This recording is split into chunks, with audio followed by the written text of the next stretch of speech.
Greetings, my name is Hugo Peñafiel. Here is my ID. I am a student from the master's degree program in English, and today I'm going to present some characteristics about low and high context cultures. First of all, what is a low and what is a high context culture?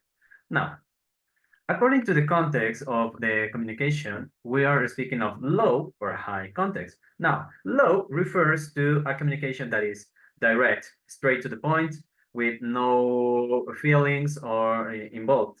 However, high context cultures possess a more emotional charge in the manner the things are spoken.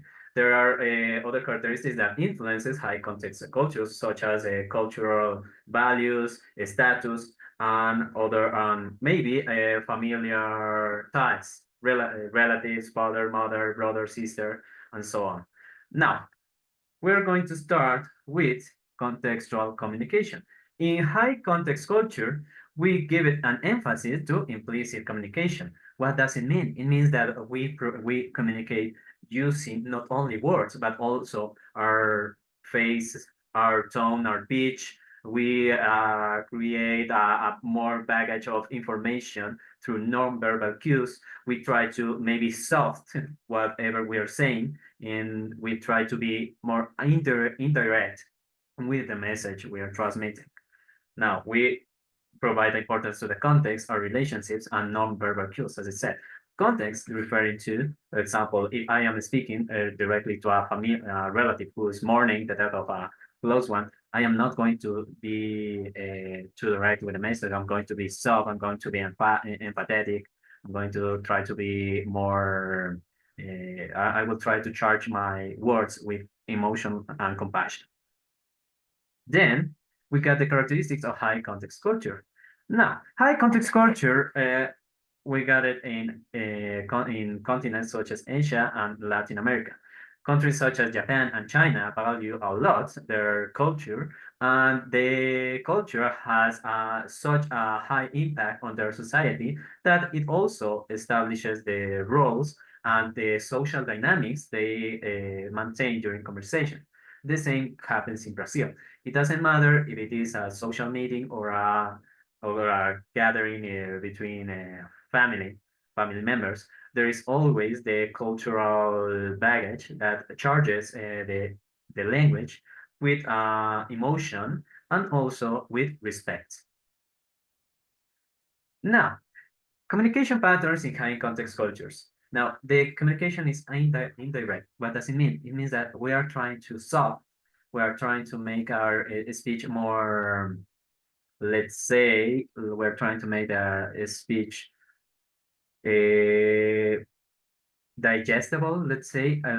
We are going to try to send the message, but in a way that it doesn't affect or it doesn't impact critically to our interlocutors.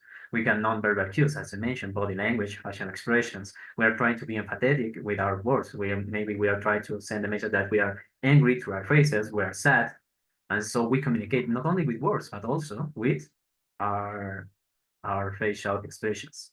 We give an emphasis on relationships and trust. We value our relationships. That's why we try to be indirect with our communication in order not to hurt the feelings of the interlocutors. And also, there is a lot of reading between the lines, which means that we are transmitting a sub-message inside the message. What does it mean? For example, I will say, oh, don't say anything about Juanita's red dress. Yeah. When I say that, maybe I communicated my interlocutor that Juanita's dress does not fit her, or it is ugly, or so on. But I do not say it directly. I'm just trying to be, I'm trying to be more empathetic. Now, a case study, Japan. Japan is an example of a high culture, a high context culture. Japan has a big emphasis. Japan gives a really big emphasis to the culture because normally in social and business communication, they give an importance to the roles and the status of the people in the company. So, for example, the lowest rank employees are going to call, for example, senpai to the higher rank employees. Senpai means a big brother. So they deal business as they are dealing with family. In that case, they give an importance to hierarchy and respect. There is also the use of silence and indirect responses. So silence, for example, whenever the higher rank members of the company are speaking, we as low members of that company, we are going to be silent while they are speaking, and only will intervene if we are addressed directly. Now, we go to the other side, to low context culture. It focuses on explicit communication. What does it mean? It means that I mean what I say.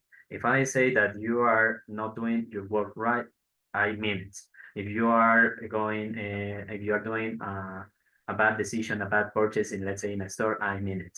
We got a reliance on spoken words rather than context. Now, we got some characteristic of low context culture. For example, in North America, we got in United States and Canada. There is a saying in United States, time is money. So they are a culture which works fast, fast, fast. They give an importance to the words, and they work with that, with the information, in order to build up their business, their status in their society. So there is no time of softening the speech in order to not hurt the other people's feelings. Other example would be in Northern Europe, like in Germany and Scandinavia. In Germany, for example, if a person is going to flirt with another, they say directly, "Okay, I like you. Would you like to be with me? Would you like to have a drink with me?" And so they are direct with the words they say. Now, communication patterns. As I mentioned before, the communication is direct. That means that I mean what I say. We are clear and specify and specific with the words we're saying. If I want to say that I want to purchase a red Chevrolet, I would say, okay, I want that red Chevrolet. How much does it cost? That's it. No emotions involved. We got a reliance on verbal agreements. What does it mean? It means that I need to be a man of my word in these kind of societies. If I say that I'm going to be on a meeting by Tuesday at 9 p.m., I am going to be at that meeting on Tuesday at 9 p.m. And we give importance of facts and data. That means that we are not going to be softening our speech. We are going to say what is going on, what is happening in reality. Now, in the United States, we got a detailed example of low context culture. For example, they got business communication norms. Normally, they got a booklet where they communicate the employees how they should address their partners and also the higher rank members of the company. They give a special emphasis to efficiency and directness, and also prefer for clear instructions and goals. So, for example, if the higher member of the company says that if we need to finish a project by Friday, we get to do it by Friday. No more words spoken, no doubts. It is what it is, and so no extra information is needed. Now, the comparison between the high and low context culture is that for example, the verbal versus non-verbal communication. Now, we are speaking about two contexts where, on the one hand, we provide emotional charge to anything we're saying, while on the other hand, we meant what we say, and there is no other interpretation of that. And now also the trust building mechanisms. For example, in low context cultures, they are going to give a more emphasis to, they are going to value more a person who is, let's say, is more empathetic with his speech or is more careful with the use of his words. Whereas in low context cultures, they are going to give a person who is direct, who is capable of doing the things, who is, let's say, straight. That person is going to be worthy of more trust. So that will be for my presentation. I agree. I thank you for your listening, for your attention. Thanks for your attention.